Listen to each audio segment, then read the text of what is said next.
బ్రహ్మార్పణం.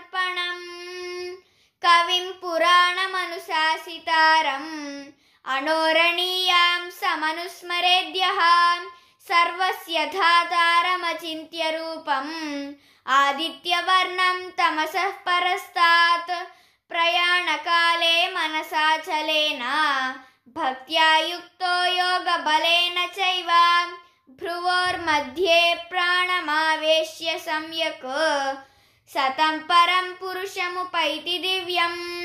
ఎవడు భక్తితో గూడుకొనిన వాడై ఆంత్యకాలమునందు యోగ బలముచే ప్రాణవాయువును భ్రూమధ్యమున నిలిపి సర్వజ్ఞుడు ఆధారభూతుడు స్వయం ప్రకాశ రూపుడగు పరమాత్మను నిశ్చల మనస్సుచే ఎవడు చింతించునో అతడు ఆ పరమాత్మనే పొందుచున్నాడు.